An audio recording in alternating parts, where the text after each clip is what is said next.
Hey guys, Matthew here from the YouTube channel with a range report and review of the FN FNS-9 pistol. First off, I'd like to thank my good friend Trevor for loaning me this pistol, without which this review would be impossible. The FNS pistol is available in three sizes: compact, duty, and long slide, and it's offered in your choice of 9mm or 40 Smith & Wesson. This particular pistol is the duty size 9mm version with a 4-inch barrel. Well, almost. As you can see, it's sticking out here a little bit. It's a Canadian compliant 4.2-inch barrel because Canada has weird gun laws. Aside from the extra 0.2 inches though, it's identical to the original 4-inch version. The pistol weighs 1.6 pounds, is just over 7 inches long, and has a trigger pull of about 6 pounds. Compared to the Glock 17, which is, in my opinion anyway, the industry standard, the FNS-9 is slightly shorter, but it has the same grip length and weighs almost exactly the same. Like the Glock, the FNS is a polymer frame striker-fired pistol, which means that it doesn't have a hammer like on a traditional firearm. Instead, the firing pin, also known as the striker, is held back under spring pressure until the trigger is pulled.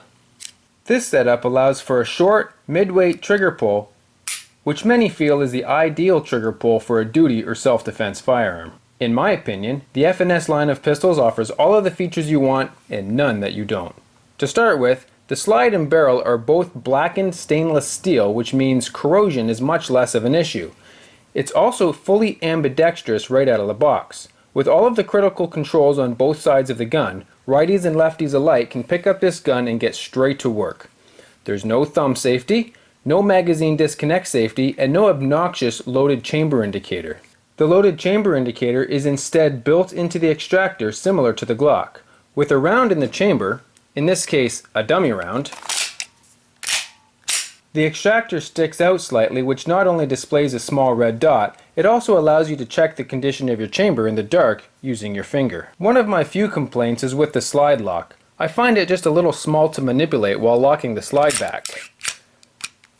It works just fine, however, when dropping the slide, but that doesn't help you if you have a double feed and you need to get that slide locked back right now. The trigger, as mentioned earlier, comes in right around 6 pounds. I find that out of the box, the trigger is a little sticky due to the trigger's tight fit in the frame. Trevor also has the long slide version of this pistol, and unlike this one, it's already seen a few hundred rounds of ammo. Trevor reports, and I verified for myself, that the trigger becomes nice and smooth very early on just by using it, so I expect this trigger will be just as nice quite shortly. The trigger reset is fairly positive and about the same length as the Glock, although I find the Glock reset to be just a little easier to feel. The FNS pistols also come with interchangeable back straps to adjust the grip for size and comfort, as well as an accessory rail, so you no longer have to leave your rail-mounted grenade launcher at home. To field strip the FNS, start by removing the magazine and verifying that the pistol is unloaded.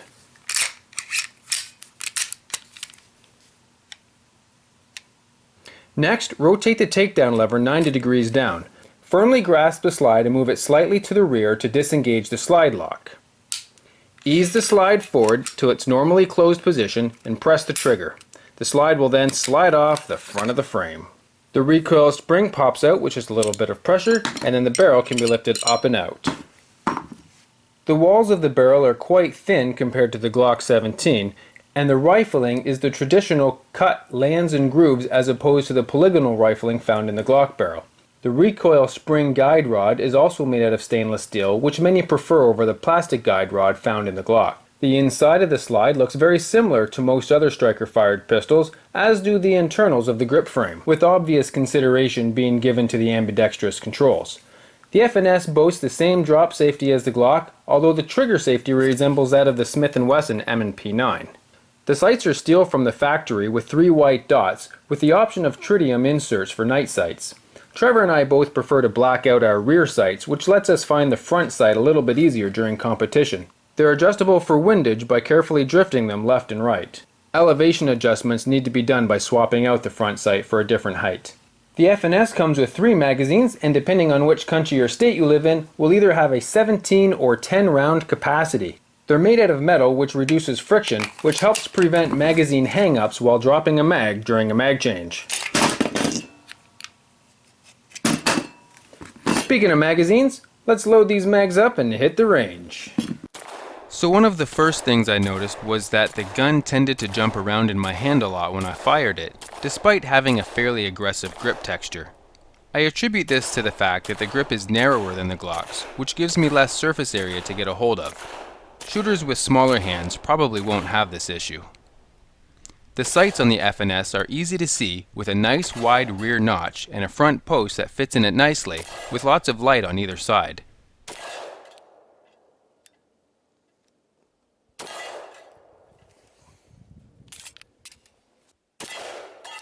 The Glock has aftermarket Trijicon HD night sights. That blaze orange dot sure stands out.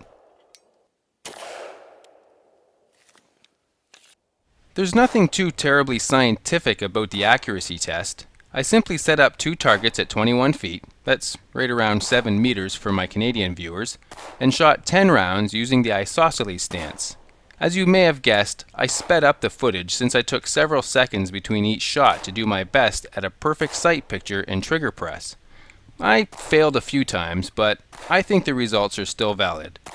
As you can see, both pistols are very accurate. That's the FNS on the left and the Glock on the right.